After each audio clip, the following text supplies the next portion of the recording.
bé thì cái đồ là chị còn nói chị bé chồng mua tí kề mua pi mua pi chị mà đi khí chị bé mà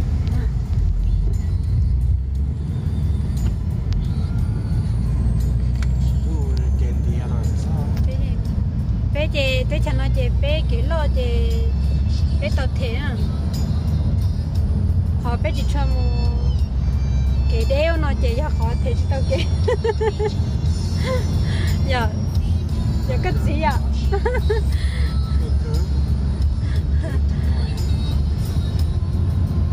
bỏ cái rồi đó bây giờ mua bỏ tụi đã là điซื้อ tiền lâu để tôi để chỉ để là bao số một tờ này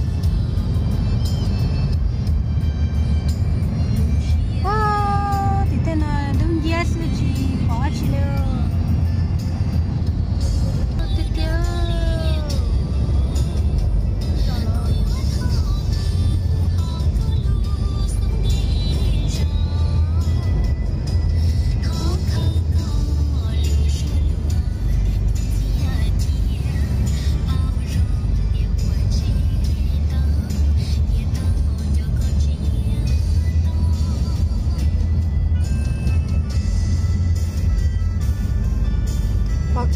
bỏ cái rồi tiếc là bỏ cái là thay đổi đó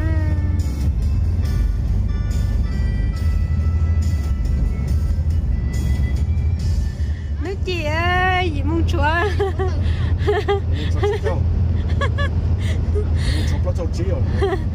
nhà tay tia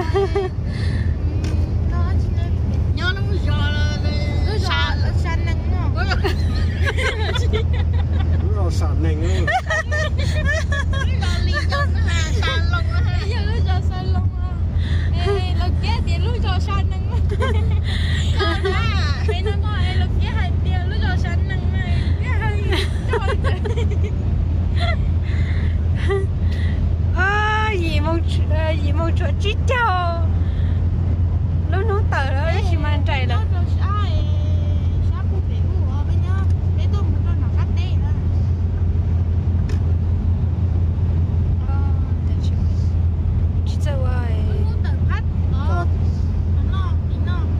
Tại sao tới to? Nó tại sao tới to? Sao thì nó không đi chả? Sao thì nó không chả nè? Sao thì cơ do sao nó to? Sao nó to ya? Sao thì nè? Sao nó to thì sao thì không té? Mua cổ té, cá té á, mua hay chả nó? Chỉ mua cái mua cổ cái cá thế nhở? Trên ra té cổ. Cái sao xí, cái sao lâu thế nhở? Có mà tí mà có ha. Nó chỉ nói là tại sao không sao? Bé mà lòi gì ta đi á? Nó biết chưa có. Đây là tại sao thì nó? Cái nó tại sao thì nó? Chỉ tao cho. Đây cũng chỉ cho qua là cho tao.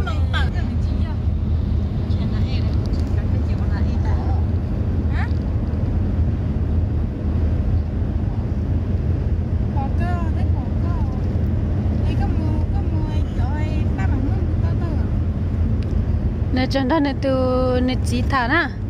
Papa thả. Papa giúp của.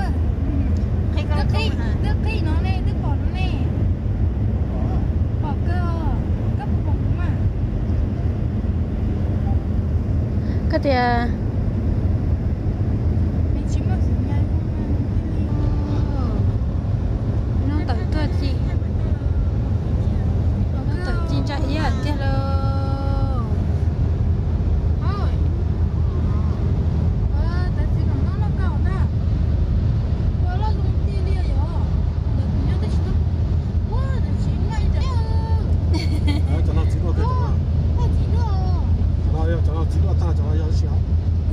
Bà chỉ đó, tôi chỉ bỏ đi bỏ chết.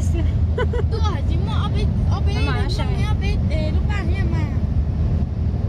Nhưng mà bà chỉ được hả? Bỏ khá cơ em mới lúc sát xuống của nó. Nên cho nó này chỉ thả cho nó đang tìm rồi.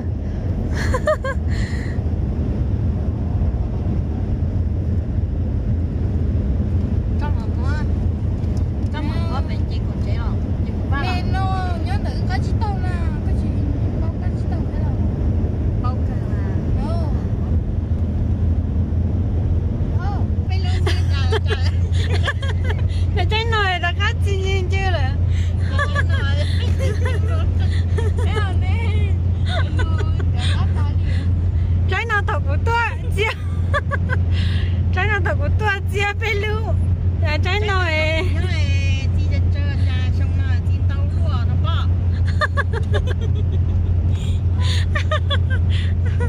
trái nào tao cũng tua chia bên luôn là trái nồi chín đâu Đây cái này nói chúng ta là chúng chúa đâu thế nào? Nhưng mà chúng ta chơi cho mấy cậu đó. Không một chỗ nào. chắc là tệ luôn Cho các tệ nè.